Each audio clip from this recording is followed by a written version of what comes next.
حضرت علی نے فرمایا، انسان کو اچھی سوچ پہ وہ انعام ملتا ہے جو اسے اچھے اعمال پہ بھی نہیں ملتا، کیونکہ سوچ میں دکھاوا نہیں ہوتا۔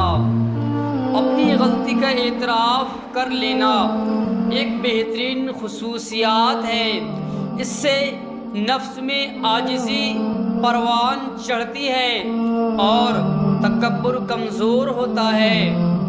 اچھے کے ساتھ اچھے رہو، لیکن برے کے لیے برے مت بنو، کیونکہ تم پانی سے خون صاف کر سکتے ہو پر خون سے خون نہیں۔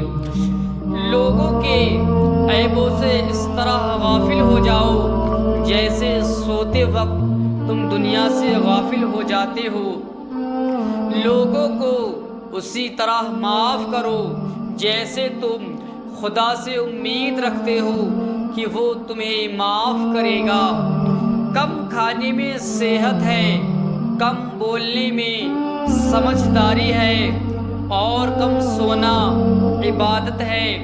اپنے پروردگار سے ڈرو، قیامت کا زلزلہ ایک حادثہ عظیم ہوگا۔ خوش رہنا سیکھیں، صبر، شکر اور قناعت ایک اینک ہے۔ اگر آپ یہ اینک لگا لیں تو دنیا بڑی خوبصورت نظر آئے گی اور آپ ہمیشہ خوش و خرم رہیں گے۔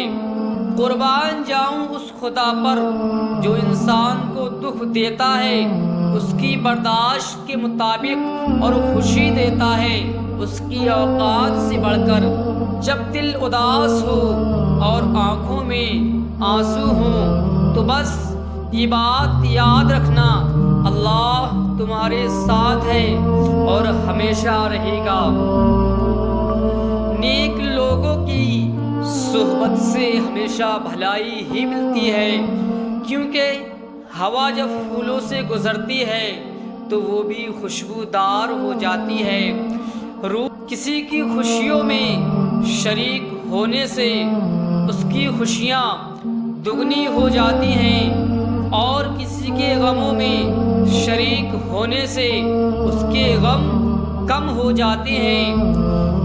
وقت سب کو ملتا ہے زندگی بدلنے کے لیے، لیکن زندگی دوبارہ نہیں ملتی وقت بدلنے کے لیے۔ میرے کریم سے گر قطرہ کسی نے مانگا، دریا بہا دیے ہیں، دربے بہا دیے ہیں۔ پیارے دوستو، اگر آپ ایسی ہی اسلامک ویڈیو دیکھنا چاہتے ہیں تو چینل کو سبسکرائب کر لیں، پاس میں بیل کا آئیکن دبا لیں تاکہ آپ دیکھ سکیں کل کی ویڈیو سب سے پہلے، اور اس کو زیادہ سے زیادہ شیئر کریں۔ کسی کو نیک بات بتانا بھی ثواب کا ہی کام ہے۔ پھر ملتے ہیں اگلی ویڈیو میں۔ السلام علیکم۔